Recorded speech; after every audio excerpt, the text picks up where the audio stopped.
Students, good morning. Shivaji group of institutions की इस online class में कक्षा 12 के सभी विद्यार्थियों का एक बार पुनः स्वागत है।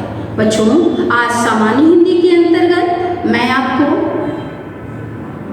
गद्य खंड में संकलित एवं आचार्य हजारी प्रसाद द्विवेदी द्वारा रचित अशोक के फूल इस निबंध के गद्यांशों की व्याख्या पढ़ाने जा रही हूँ। तो आप सभी बच्चे अपनी सामान्य हिंदी की पुस्तक के अंतर्गत गद्य खंड में संकलित एवं आचार्य हजारी प्रसाद द्विवेदी द्वारा रचित अशोक के फूल इस निबंध को निकालकर इसके गद्यांशों की व्याख्या मेरे साथ पढ़ें। बच्चों, यह आपका रिवीजन वर्क चल रहा है। हजारी प्रसाद द्विवेदी का जीवन परिचय आपको लिखाया जा चुका है, तो आपको हजारी प्रसाद द्विवेदी जी का जीवन परिचय याद करना है। बच्चों, यह जो निबंध है अशोक के फूल, यह हजारी प्रसाद द्विवेदी द्वारा रचित उनके निबंध संग्रह अशोक के फूल से ही लिया गया है। यदि आपसे प्रश्न किया जाए कि अशोक के फूल नामक निबंध हजारी प्रसाद द्विवेदी के किस निबंध संग्रह से संकलित है, तो आपका उत्तर क्या होगा बच्चों? अशोक के फूल। बच्चों, प्रस्तुत जो पाठ है वह निबंध विधा में लिखा गया है। सबसे पहले बच्चों इसकी भूमिका जान लेते हैं। प्रस्तुत निबंध आचार्य हजारी प्रसाद द्विवेदी के निबंध संग्रह अशोक के फूल से अवतरित है। कंदर्प देवता बोलते हैं बच्चों कामदेव। कामदेव के 5 प्रमुख पुष्पों में से एक अशोक का फूल। जो काम देवता होते हैं वो पुष्पों के बाण चलाते हैं और उनके जो है बाण 5 पुष्पों के होते हैं। कालिदास युगीन साहित्य में अशोक का अनेक स्थानों पर उल्लेख मिलता है। इसकी प्रमुख विशेषता यह है कि यह उदास नहीं है। 2000 वर्ष पूर्व कालिदास के समय जब उसे बहुत सम्मान प्राप्त हुआ था, जैसा प्रसन्नचित्त था वैसा आज भी अनादरित होकर भी है। निबंधकार का मत है कि अशोक में परिवर्तन नहीं आया, किंतु मानव मनोवृत्ति अवश्य परिवर्तित हो गई है। प्राचीन संस्कृति के ही समान इस वृक्ष की उपेक्षा से निबंधकार चिंतित है। बच्चों, लेखक कहना चाहता कि हमने अपनी प्राचीन संस्कृति और सभ्यता को जिस प्रकार उपेक्षित कर दिया है, उसी तरह यह अशोक का जो फूल है यह भी क्या है? उपेक्षित है। वर्तमान में भारतीय संस्कृति में अशोक के वृक्ष की उपेक्षा के माध्यम से प्राचीन सांस्कृतिक मूल्यों के विस्मरण के प्रति चिंता प्रकट की गई है। बच्चों, आते हैं मूल पाठ पर। अशोक में फिर फूल आ गए। इन छोटे छोटे लाल लाल पुष्पों के मनोहर माने होता है सुंदर। इस तपकों का मतलब होता है बच्चों फूलों का गुच्छा। इन छोटे छोटे लाल लाल पुष्पों के मनोहर इस तबकों में कैसा मोहक भाव है। अशोक के जो पुष्प होते हैं वो कैसे होते हैं? छोटे छोटे होते हैं, लाल लाल होते हैं और गुच्छों के रूप में होते हैं, जो इतने सुंदर होते हैं कि मन को क्या कर लेते हैं? मोह लेते हैं। बहुत सोच समझकर कंदर्प देवता का जो पर्यायवाची है वो कामदेव है। बहुत सोच समझकर कामदेव ने लाखों सुंदर, मनोहर माने होता है सुंदर, लाखों सुंदर पुष्पों को छोड़कर सिर्फ 5 को ही अपने तूरीण में स्थान देने योग्य समझा था। तूरीण बोलते हैं बच्चों तर्कस। एक यह अशोक ही है।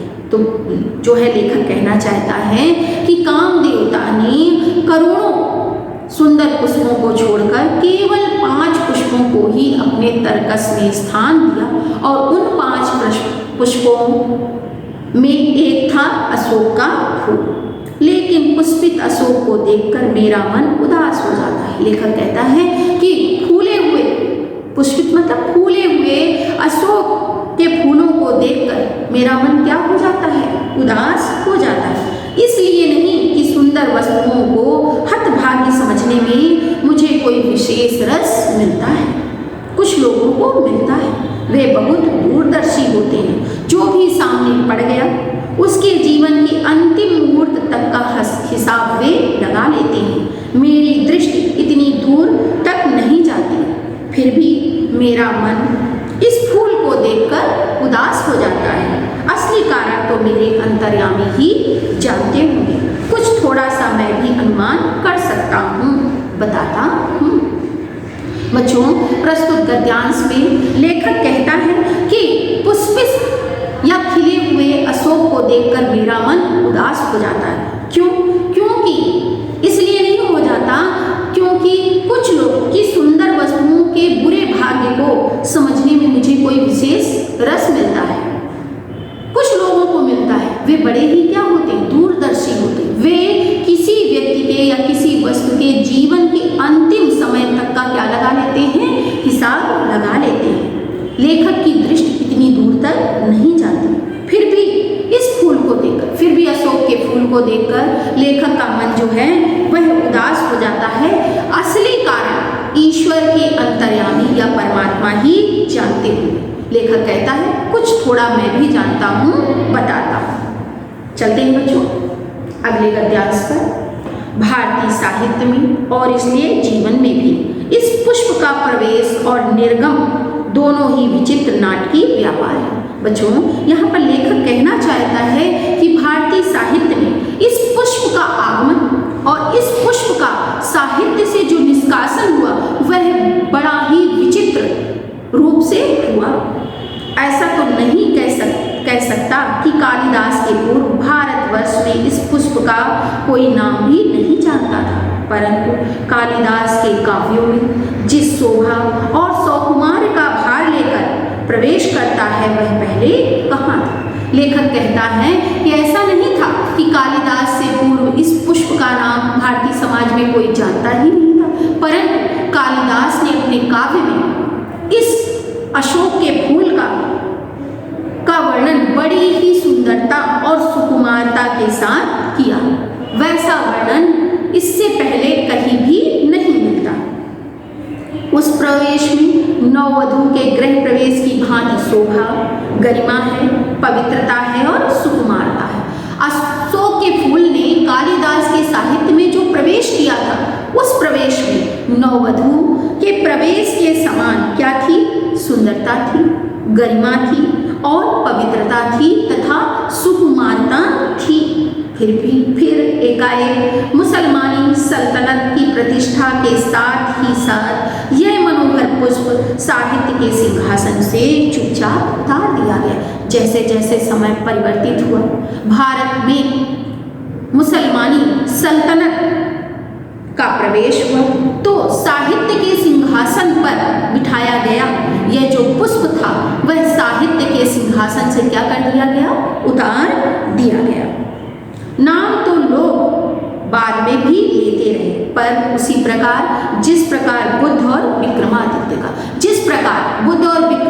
का नाम लोग बाद तक लेते रहे, परंतु वह सम्मान वह प्रतिष्ठा उन्हें नहीं मिली जितनी उनको उनके समय मिली थी। वही स्थिति अशोक की हुई कि कालिदास के काव्य में जिस शोभा, सुकुमारता और सौंदर्य से अशोक के फूल का वर्णन किया गया था वैसा वर्णन अन्यत्र उन्हें या अशोक के फूल का नहीं किया गया। अशोक को जो सम्मान कालिदास से मिला वह अपूर्व था, पहले कभी नहीं मिला था। सुंदरियों के आसिंजनकारी नूपुर वाले चरणों के मृदु आघात से वह फूलता था। आसिंजनकारी माने होता है बच्चों झनकार उत्पन्न करने वाले, सुंदर स्त्रियों के झनकार उत्पन्न करने वाले, पायल वाले चरणों के कोमल प्रहार से वह पुष्प फूलता था। कौन सा पुष्प फूलता था? अशोक का।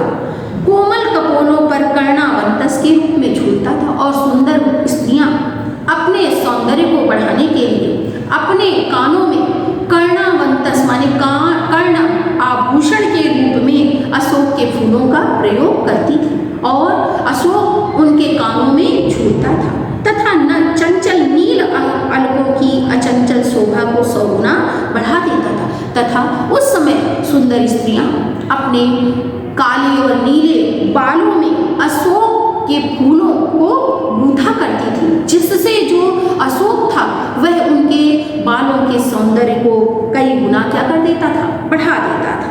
वह महादेव के मन में क्षोभ पैदा करता था, क्षोभ माने क्रोध पैदा करता था। चूंकि अशोक के फूल में शिव को कामदेव का रूप दिखाई देता था, इसलिए अशोक के पुष्पित या खिले हुए फूलों को देखकर भगवान शिव के मन में क्रोध उत्पन्न होता था। वहीं मर्यादा पुरुषोत्तम के चित्त माने होता है मन में सीता का भ्रम पैदा करता था। वहीं अशोक जो था, अशोक के खिले हुए पुष्प जो थे, वह भगवान श्री राम के मन में सीता का भ्रम पैदा करते थे और मनोजन्मा देवता के एक इशारे पर कंधे पर से ही फूट उठता था। और अशोक जो था मनोजन्मा माने कामदेव, कामदेव जैसे ही उस पुष्प के बाण का आवाहन करते थे, वह अशोक का फूल जो उनके बाण के रूप में पाया जाता था, तुरंत उनके कंधे पर स्थापित हो उठता था। अशोक किसी कुशल अभिनेता के समान झम से रंगमंच में आता और दर्शकों को अभिभूत माने होता है प्रभावित करके खप से निकल जाता। जिस तरह रंगमंच में कोई अभिनेता आता है, अभिनय करता है और निकल जाता है, वैसे ही अशोक क्या करता था, झम से रंगमंच पर आता था और सामने वाले को प्रभावित करके खप से निकल जाता था। क्यों ऐसा हुआ? कंदर्प देवता के अन्य बाणों की कदर तो आज भी कवियों की दुनिया में ज्यों की त्यों है। अभी मैंने बच्चों बताया था कि कंदर्प देवता काम का पर्यायवाची, काम देवता जो हैं वह हमारे हृदय पर 5 तरह के बाण चलाते। वे बाण जो होते हैं पुष्पों के होते हैं। तो कंदर्प देवता के अन्य बाणों की कदर तो आज भी वैसे की ही वैसी है। अरविंद को किसने बुलाया? अरविंद का शब्दार्थ होता है बच्चों कमल। कमल यानी एक बाण जो होता था वो किस पुष्प का होता था? कमल। कमल को किसने बुलाया? कमल को किसी ने नहीं बुलाया। आम कहाँ छोड़ा गया? दूसरा जो बाण होता था वो किस पुष्प का था? आम की मंजरियों का। आम में जो बौर आती है उसको बोलते हैं मंजरी। तो दूसरा बाण होता था आम की मंजरियों का। नीलोत्पल, और नीलोत्पल की माया को कौन काट सका? नीलोत्पल का शब्दार्थ होता है बच्चों नीला उत्पल माने कमल। नील कमल की महिमा को कौन काट सका? नवमल्लिका की अवश्य ही अब कुछ विशेष पूछ नहीं है। नवमल्लिका का शब्दार्थ होता है चमेली। चमेली अवश्य ही अब साहित्य के क्षेत्र में उसका कोई विशेष महत्व नहीं है। बच्चों ये जो पंक्तियां मैंने आपको बताई, इससे स्पष्ट होता है कि काम देवता जो 5 पुष्पों के बाण चलाते थे, उनमें एक बाण जो होता था अशोक के फूल का होता था, दूसरा जो होता था अन्य जो था वह कमल था, अन्य जो था आम का था, अन्य जो था वह नील कमल था और अंतिम बाण जो था वह था चमेली का।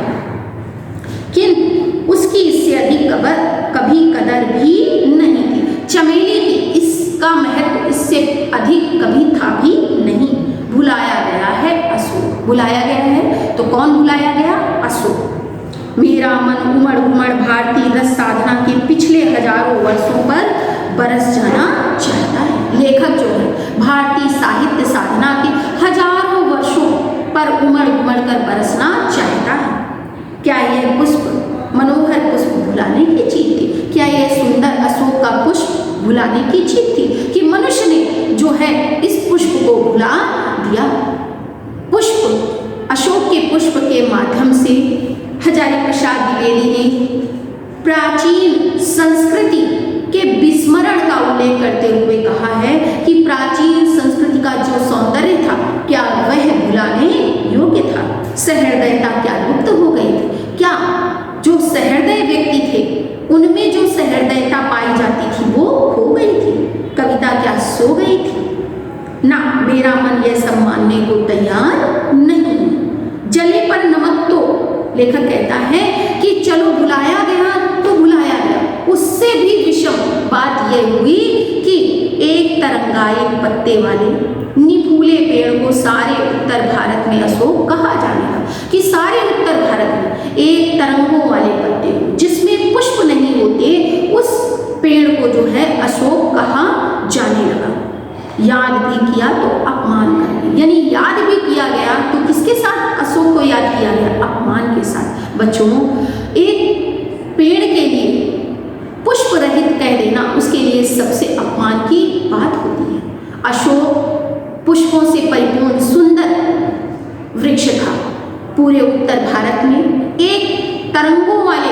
पत्ते वाले फूल से रहित वृक्ष को जो है अशोक के रूप में जाना जाने लगा।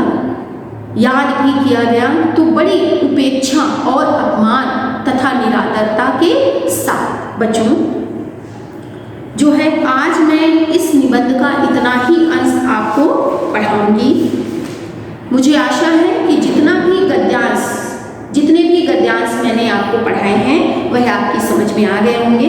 बच्चों अब आप आइए अभ्यास कार्य पर। शीर्षक दिया हुआ है व्याख्या संबंधी एवं गद्यांश पर आधारित अति लघुत्तरीय प्रश्न। पेज नंबर है 82। पहला गद्यांश दिया हुआ है पुष्पित अशोक को देखकर मेरा मन उदास हो जाता है। मिला बच्चों? पूरा गद्यांश मैं यहाँ नहीं पढ़ रही हूँ।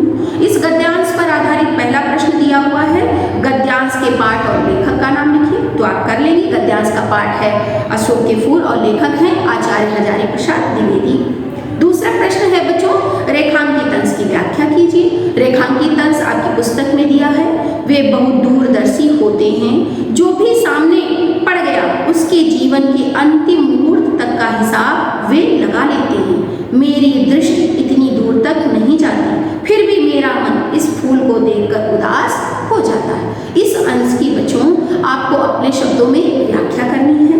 इसी गद्यांश पर आधारित बच्चों तीसरा प्रश्न दिया हुआ है किसे देखकर लेखक का मन उदास हो जाता है। तो बहुत ही सरल जो है इसका उत्तर होगा।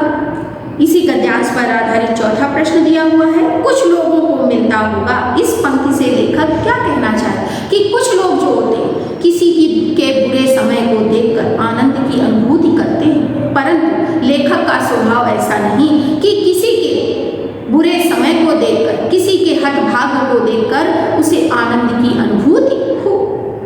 बच्चों इसी गद्यांश पर आधारित पांचवा और अंतिम प्रश्न है लेखक के अनुसार कुछ लोग किस प्रकार के दूरदर्शी होते हैं। तो बच्चों इस प्रश्न का भी उत्तर होगा लेखक के अनुसार कुछ लोग बहुत दूरदर्शी होते हैं।